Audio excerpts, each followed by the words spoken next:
Nous allons certainement rentrer dans cette bel exercice, dans ce bel exercice de la revue de presse avec Yaoundé et Douala, mais le temps, n'est-ce pas, pour la connexion de bien nous localiser dans le GPS, GPE, Gilles Saint-Pierre et Sono, qui devrait ouvrir le bal avec ce que les journaux ont prévu ce matin, encore de la politique, mais surtout la fête de la jeunesse et puis la santé et d'autres sujets qui ont arrêté l'attention de nos confrères de la presse écrite.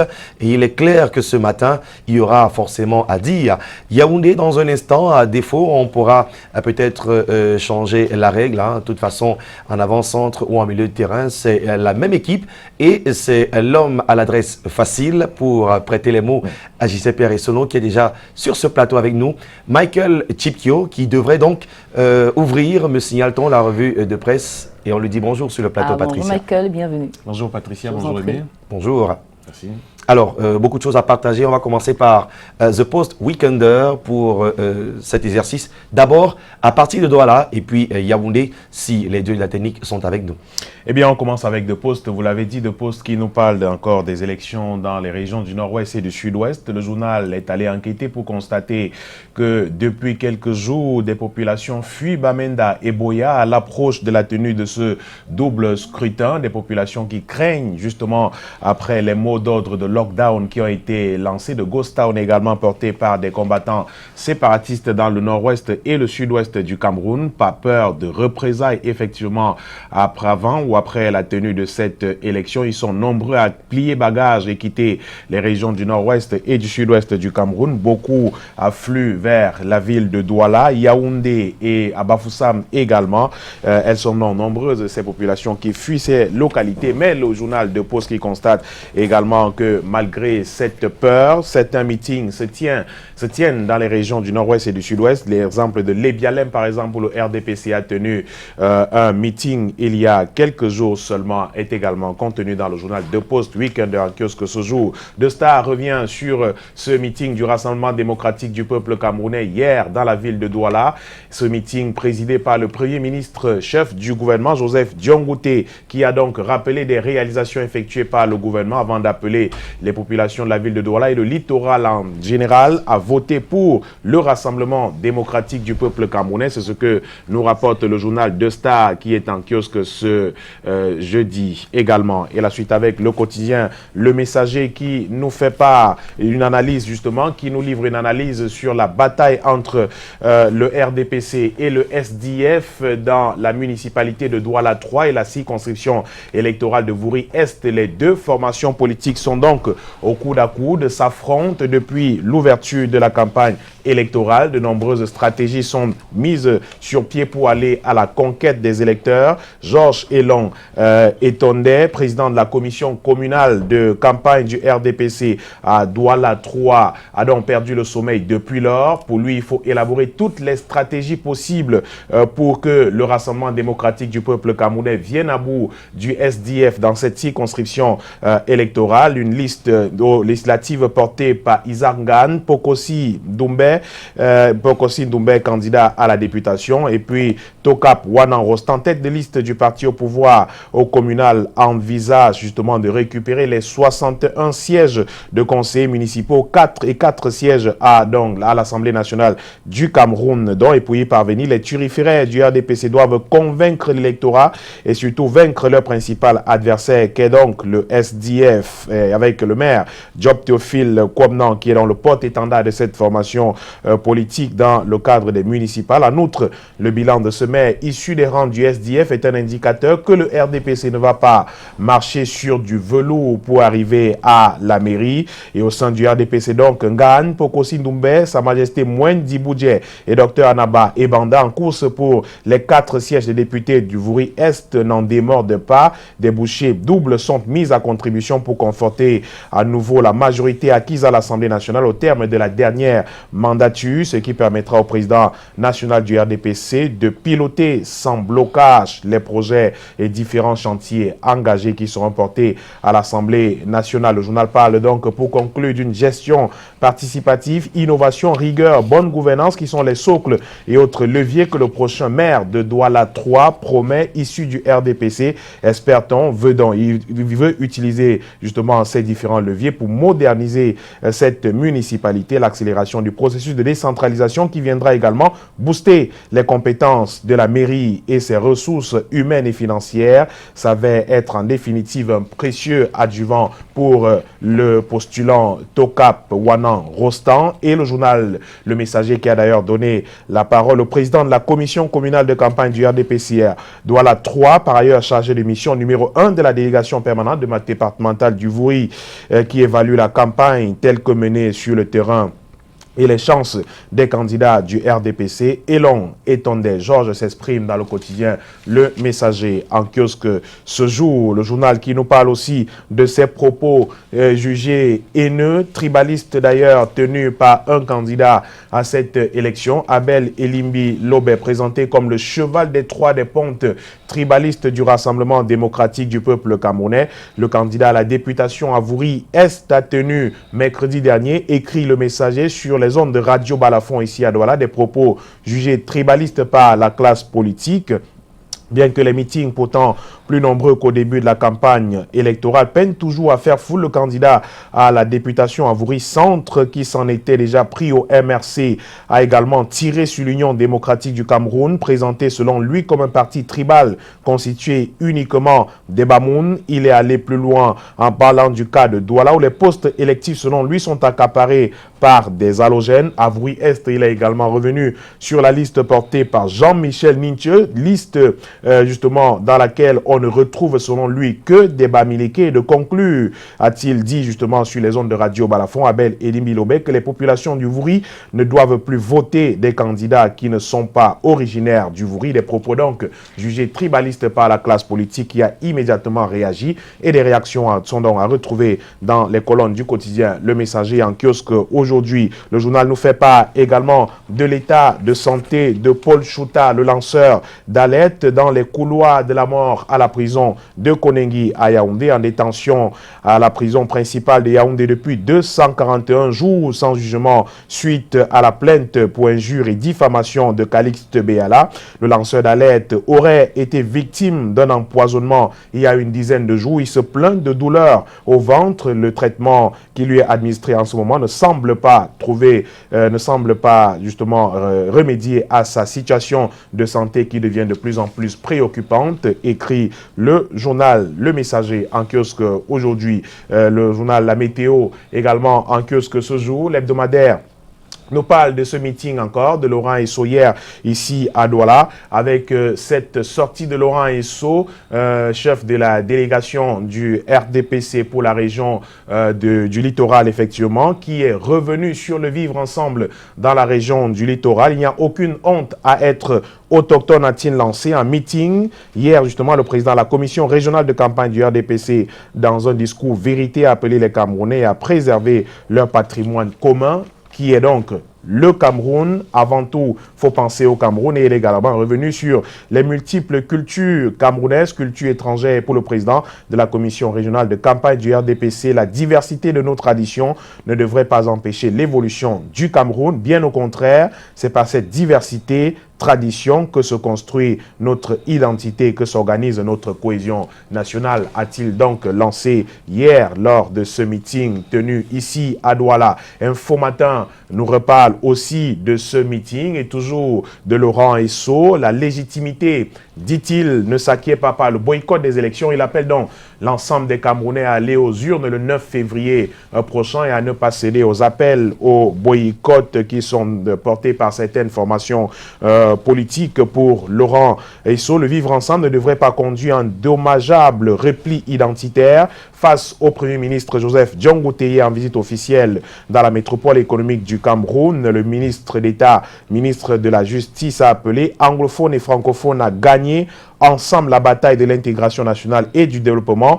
L'intégralité de son discours est d'ailleurs proposée par le journal Le Quotidien, Info Matin en kiosque aujourd'hui. Également, la motion de soutien et de déférence des militants du Rassemblement démocratique du peuple camerounais pour la région du littoral. Motion de soutien et de déférence adressée au président national du RDPC, Paul Biya. On termine avec l'hebdomadaire L'Équation. L'Équation également en kiosque ce jour qui nous reparle de politique et de ces meetings tenus à Bonepoupa et à Yingui, avec Jean-Ernest Masséna Ngalé-Bibé qui galvanise les militants du RDPC pour un vote à 100% le 9 février prochain. Le ministre des Transports qui était donc dans ces deux localités il y a quelques jours. Un véritable travail de titan qu'il a abattu auprès des collectivités territoriales du département d'Uncam pour inciter des militants, sympathisants et amis à plébisciter les listes RDPC lors du prochain scrutin du 9 février prochain et pour ramener les indécis dans les rangs.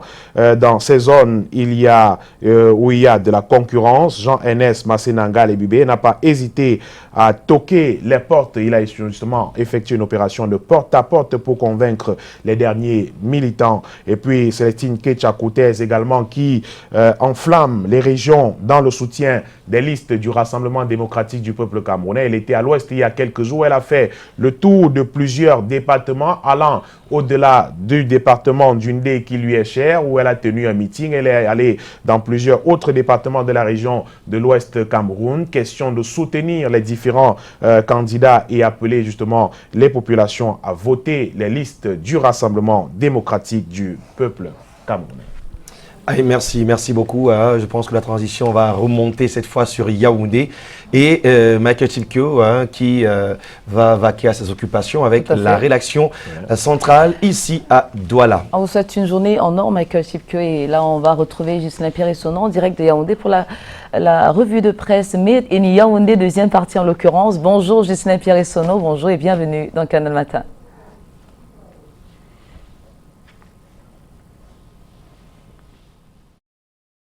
Bonjour Patricia, bonjour également à vous Aimé. Eh bien, les dieux de la tennis sont finalement avec nous et comme à l'accoutumée, je vous accueille naturellement le cœur enflammé de joie et c'est à la suite de Mike Chipkeo, l'homme à l'adresse particulière, et la suite c'est avec Yaoundé, la capitale camerounaise. Et ce matin, à partir de la capitale camerounaise, on va commencer par un sourire, celui de Joseph Diongo Teye, c'est le premier ministre chef du gouvernement camerounais. En tout cas, sourire du premier ministre chef du gouvernement, sourire aussi du professeur Narcisse Mouele Kombi qui est au Cameroun, ministre en charge des sports et de l'éducation physique.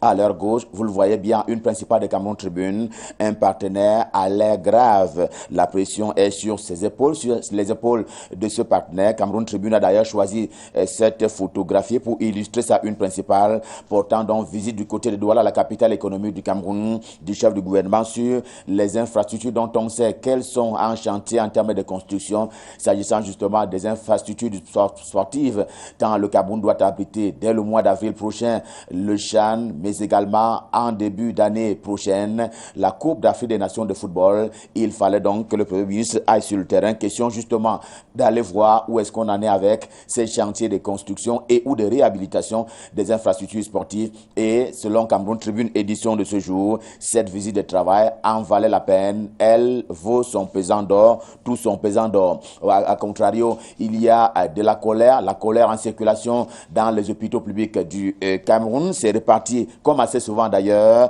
depuis lundi dernier. Les personnels médico-sanitaires sont en grève, observent donc une grève. Le quotidien Mutation de Gab, Georges Alain Boyomo, il voit d'ailleurs un fait de saison puisque pratiquement à la même période chaque année, c'est à un débrayage identique auquel on assiste et voilà qu'on est réparti. D'ailleurs, l'un des motifs pour lesquels les personnels médico-sanitaires observent donc cette grève, c'est à propos de la condition financière à la fois de l'aide-soignant mais également de l'infirmier camerounais. Voilà autant de motifs qui sont proposés ce matin par le quotidien Mutation. D'ailleurs, les explications par la suite qui sont fournies par le quotidien Le Jour du Jour, le journal d'Amad Mana, font état d'un certain nombre de griefs, 27 au total dit-il, et ce sont donc les 27 revendications qui sont bien entendu posées sur la table par les personnels médico-sanitaires et elles revendiquent revendiquent là les personnels en termes masculins et féminins. En tout cas, ils revendiquent l'application du décret, accordant d'ailleurs les primes au personnel de l'État. Et à ce relevant d'ailleurs du Code du travail,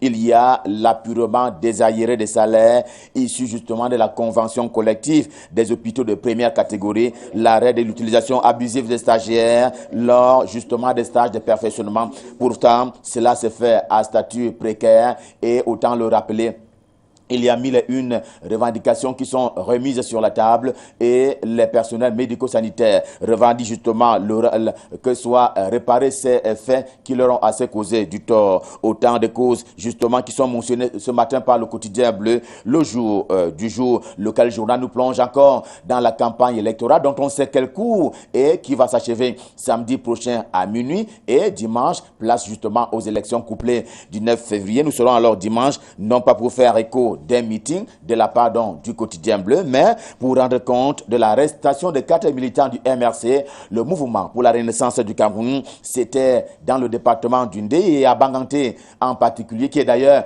le chef-lieu de ce département. Ils ont été pris en flagrant délit de promotion du boycott des élections couplées législatives et municipales du 9 février prochain et ils étaient munis à l'occasion des tracts. Voilà ce pourquoi le quotidien bleu rapporte que ces militants ont été mis aux arrêts et naturellement mis à la disposition de la justice. Baromètre communautaire est également en kiosque ce matin. Il traite aussi des élections prenant son siège sur le siège des institutions de la République du Cameroun, c'est-à-dire Yaoundé, la capitale, comme étant le Vouri. Le RDPC est ici seul contre tous pour le contrôle de la ville de Yaoundé. Jamais tombé, il rappelle encore le journal, aux mains des partis politiques de l'opposition depuis le retour au multipartisme en 1990, eh bien, une trajectoire qui est dressée s'agissant de la capitale camerounaise par le quotidien Baromètre communautaire, également en kiosque ce jour, qui espère ainsi la continuité du RDPC dans la capitale camerounaise. Des postes, on en parlait tout à l'heure à Douala, eh bien, c'est un journal camerounais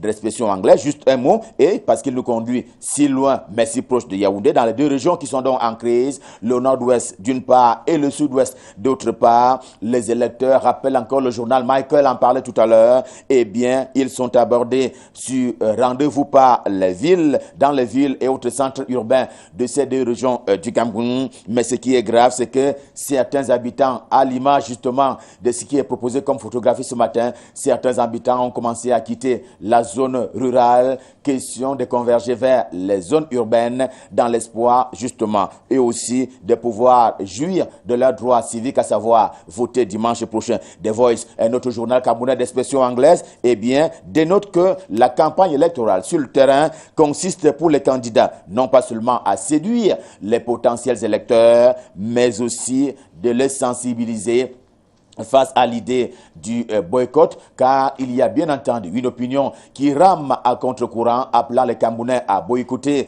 à la fois la campagne électorale, mais également les élections elles-mêmes dimanche prochain. Autant le dire avec le journal, il est donc question pour les candidats, notamment dans les régions du nord-ouest et du sud-ouest, non seulement de séduire les potentiels électeurs, mais aussi de les sensibiliser contre ce mot d'ordre qui a donc été lancé par un parti politique à la question de savoir que faut-il faire. Il répond qu'il faut boycotter ces élections. Donc, c'est la raison pour laquelle le journal ce matin en parle. Et dans cette situation, prendre des mesures préventives ne relève plus d'un secret. Par exemple, le journal Le Courrier, également en kiosque ce matin, vous le voyez en une principale, informe de ce que la ministre en charge des postes et télécommunications, Minette Libom Lilikeng, a déconnecté déjà les zones rurales. À quoi est due cette fracture, s'interroge le journal ce matin, qui constate par la même occasion qu'il y a comme une fracture en termes d'alimentation et de consommation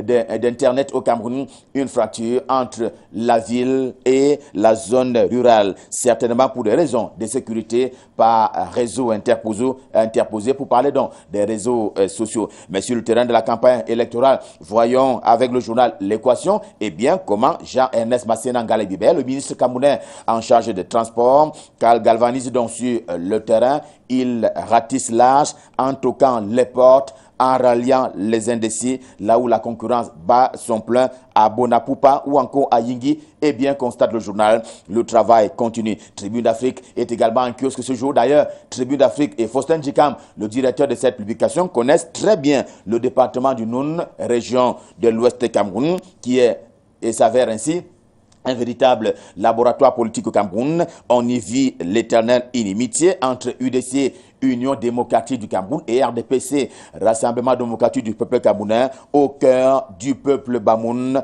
au caractère trempé, rapporte le journal, pour bien marquer une bataille qui s'annonce âpre du côté du Noun, dans la perspective bien entendu des élections couplées le dimanche prochain. Dans son éditorial, Faustin Djikam, édition de ce matin, élargit d'ailleurs le débat, ce débat justement de grandes batailles aux autres localités du Cameroun qui sont dans des situations, j'allais dire, similaires. Il en est ainsi de Mounatélé dans le département de la Leki, région du centre, Menganga dans la Damawa, région Château d'eau du Cameroun, Garoua dans la Benoué dans le nord Cameroun, Vouri Est dans le Vouri littoral et Yaoundé 4e dans le département du Fundi, région du centre Cameroun. Voilà donc quelques-uns des exemples qui sont convoqués par l'éditorial de Faustin Djikam, question de montrer que dans ces sites qui ont été cités là, eh bien, la bataille s'annonce âpre. Réalité de Paul Ngouaré qui dit tout aussi en kiosque que ce jeudi s'arrête à son tour sur le cas de la Lekié, mais la Lekié Est. Juste un mot là-dessus pour dire que le ministre de la Communication, René Emmanuel Sadi, est sur le terrain à l'effet à son tour de rallier les électeurs à la cause de son parti politique, le Rassemblement démocratique du peuple camerounais, mais surtout dans l'optique du 100% qui est ainsi visé et qui est prôné par le ministre René Emmanuel Sadi. D'ailleurs, la première une du journal Réalité de Paul Ngouaré Kindi ce matin porte sur le délégué du gouvernement auprès de la communauté urbaine de Yaoundé, et pour cause, Gilben Timiévouna, puisqu'il s'agit de lui, a fait justement fait l'objet d'une espèce de lynchage, si l'on s'en tient aux écrits du journal ce matin, du moment où il a pu décrocher un budget de 37 milliards de francs CFA pour le compte de la communauté urbaine de Yaoundé. Encore une odeur de campagne avec le journal L'Orphelin qui dit justement que Philippe Mbaga Amboa a bien senti que l'arrondissement de Yaoundé 4e est un territoire de haute lutte en termes de compétition politique. En tant que président de la commission communale de campagne, eh bien, le ministre chargé des missions à la présidence de la République a donc prôné le vivre ensemble, mais un vivre ensemble dans et avec le RDPC dans cette unité politique, c'est-à-dire Yaoundé 4e. Le quotidien L'Épervier est en kiosque, il reste en campagne 6 de ces 7 unes. Vous le voyez justement ce matin. Eh bien, 6 de ces 7 unes portent sur la campagne électorale. Nsem et Bibé, Baham, Kam, Mefou et Yafamba, ou même Yaoundé 2e, des sites où le RDPC s'est déployé et bien entendu avec l'accompagnement du quotidien L'Épervier en kiosque ce jour. Trêve de campagne, c'est d'ailleurs ce que sollicite le journal La Veuve également en kiosque ce matin, et ça va mal, ça va même très mal au terminal à conteneurs du port autonome de Douala, quelques semaines seulement après la mise en route d'une régie illégale, ainsi démontrée par le professeur Jean-Calvin Abba-Oyono. Eh bien, La Veuve ce matin penche sur l'aspect financier en termes de rentabilité du côté du port autonome de Douala à partir de ce terminal. Selon lui, ce sont seulement 4,2 milliards de francs CFA qui ont été collectés et non pas 22 milliards de francs CFA, comme cela avait été escompté et même annoncé. Défi actuel est également en kiosque ce jour, n'y étant pas ce matin. Il s'accroche plutôt à cette information dont vous voyez la une principale en matière de coopération financière entre le pays de Paul Biya et le Fonds monétaire international. L'accord est en préparation, en tout cas après le succès du précédent. Eh bien, un accord est en préparation et il est souhaité pour être dirigé vers la lutte contre la pauvreté, ainsi défini et décliné par le ministre LPM, Lupe Moutazi, en charge des finances au Cameroun, en termes justement de changement de paradigme, et cela en faveur des populations camerounaises. Identité est également en kiosque ce jour d'ailleurs. Le journal perçoit ces faits comme l'un des objectifs que se fixe le ministre des Finances du Cameroun. Il y a surtout qu'il a prescrit performance à tous les services financiers de l'État du Cameroun sur le sol national comme à l'étranger, en comptant bien entendu sur la disponibilité à coopérer des autres acteurs du système financier des finances publiques camerounaises. L'économie fait ce matin l'économie des transports avec un secteur qui va devoir devenir porteur au Cameroun et particulièrement pour ce qui est de la formation. En fait, le ministre en charge des transports, Jean-Ernest Massé-Nangalé-Bibé, s'est fait préoccuper par la qualité de formation des formateurs à qui il est désormais exigé un document. Lequel document s'appelle le CAPEC, faute de quoi ils seront donc ignorés par le fichier officiel de la République du Cameroun des moniteurs d'auto-école. Le financier d'Afrique nous fait terminer ce matin, ce jeudi, par le coronavirus, du nom de la maladie devenue un peu vedette sur la place mondiale. Eh bien, cela a d'ailleurs obligé le gouvernement de la République à se secouer des plus belles. C'est ainsi qu'ont été interdites les importations des produits animaux en provenance de plusieurs pays d'Asie qui sont justement touchés ou alors qui sont en voie d'être touchés par le coronavirus. Eh bien, la courageuse mesure est du docteur Taïga, ministre camerounais en charge de l'élevage, des pêches et des industries animales, d'où donc la photo du docteur Taïga qui bonde la une principale du journal Le Financier d'Afrique. Revue de presse, Made in Yaoundé, stop fin, le cœur enflammé de joie, nous vous avons servi. Prenons rendez-vous pour demain quand il sera 7 h. Pour le moment, je vous invite à nous rendre du côté de Douala pour la suite et la fin de Canal Matin. C'est bien entendu avec Patricia et Aimé qui sont du côté de Douala, la capitale économique du Cameroun. C'est à vous Aimé, c'est à vous Patricia pour la suite et la fin de Canal Matin. Ghislain Pierre Essonneau, absolument élégance. Jour ce matin, on va rappeler qu'on est rendu au 6e jour du mois de février. Pour le compte de l'année 2020, on vous souhaite une journée en couleur. Et puis rappeler qu'aujourd'hui, ils sont à l'honneur, les Gaston et bien sûr les Dorothée. Donc, si vous en connaissez autour de vous, n'hésitez pas à leur faire des petites fleurs. Eh bien oui, comme très beau. Par exemple Marie Dorothée, c'est une maman assez particulière. Elle est infirmière dans une clinique d'accouchement à Bonaberry. D'ailleurs, de la part de tonton Dobel, on lui souhaite une bonne fête. C'est Madame Mbongo Woumé, Marie Dorothée, qui non seulement est Dorothée aujourd'hui, mais c'est son anniversaire. Donc, double événement pour Madame Mbongo Woumé. Happy birthday à toi.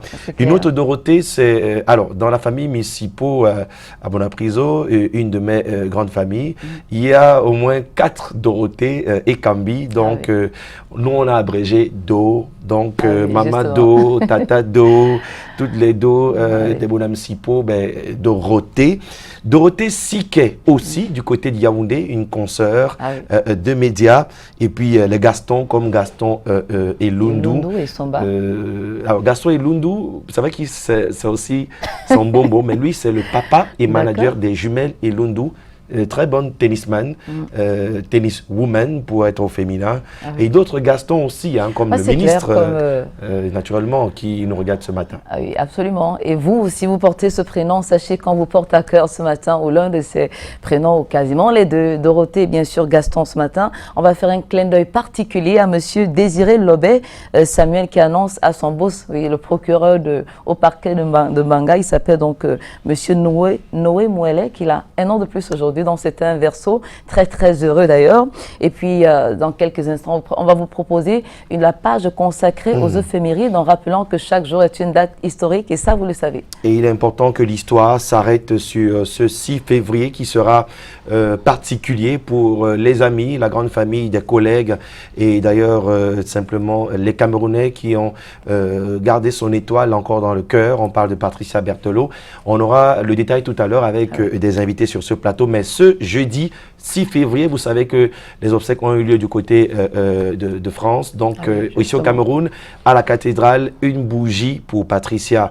On va allumer les bougies ce jour à 8h30 au niveau de... Et rarement, parlant justement du décès de cette femme de poigne, de cette grande et dynamique dame dont on peine à oublier évidemment, on va rappeler que rarement on a vu des personnes à l'unanimité rendre un hommage aussi vibrant comme ce fut le cas sur la toile, sur quasiment tous les profils. On avait affiché sa photo avec des bougies, oui, c'est clair. Et sa photo sera présente donc... Preuve qu'elle a su bien marquer son passage sur la terre. Et c'est pourquoi justement on sera à la cathédrale Saint-Pierre et Paul tout à l'heure à 8h30 pour allumer une bougie à la grotte mariale de la cathédrale. Et puis à 9h, il y aura une messe, n'est-ce pas, pour la mémoire de Patricia Berthelot qu'on ne présente plus dans différents domaines. Condoléances à la famille. Hein, et à côté, il y a d'autres familles comme ça à qui malheureusement... La grande famille des brasseries du Cameroun. Voilà, et à toutes les personnes qui ont été proches. Hein, à l'époque aussi à Guinness Cameroun, qui aussi... a été sensible à ce départ. Encore que Papa Lacroux, le patron du Kribi Golf and Country Club aussi, l'a côtoyé longtemps. Il y a tellement de personnes qui, je l'espère, auront le temps de s'arrêter à la cathédrale pour elle aujourd'hui. L'officier encore au sein des brasseries du Cameroun. C'est clair. On porte tous le deuil aujourd'hui. J'espère que le noir que vous portez n'a rien à voir avec... ce serait une belle coïncidence même parce que notre Après, rôle, c'est de pleurer classique, hein, ça fait avec chic. Ceux qui pleurent et bien sûr de rire avec ceux qui rient. Et tant qu'il y a vie et espoir, on a le devoir de sourire à la vie pour en retour bénéficier de toutes ces grâces. Alors, pleurer avec ceux qui pleurent, mais il faut aussi leur donner du sourire. Pour l'instant encore, on essaye de garder le cap, mais pour la famille Atémé du côté de Berthois, vous connaissez Berthois, donc on quittera de Berthois le 27 pour la levée du corps d'un très jeune Joseph Atémé. Il a été arraché à la vie suite à un accident, donc sa famille prépare tout ça, donc bien des choses à mon amie particulière, hein, qui est la sœur de l'autre, et nous on va l'inhumer le samedi du côté de Ayos, puisque le départ du corps, après la levée le jeudi 27, le départ du corps partira, permettez l'expression, vendredi de Berthois pour Ayos, où il sera inhumé. Mais bon, ça va aller, hein, toute la famille a aimé. Vraiment, condoléances encore ce matin. Toutes nos condoléances, vous l'avez dit. Et on est tenté de relever que cette année 2020 a commencé avec un bout de tristesse dans beaucoup de familles. Et c'est clair qu'on vous souhaite beaucoup de courage, vivement que le Très vous accorde vraiment toute sa force, toute la force. Sa grâce et bien sûr, aussi. La protection, le reconfort qu'il vous faut en cette circonstance assez particulière, particulièrement douloureuse.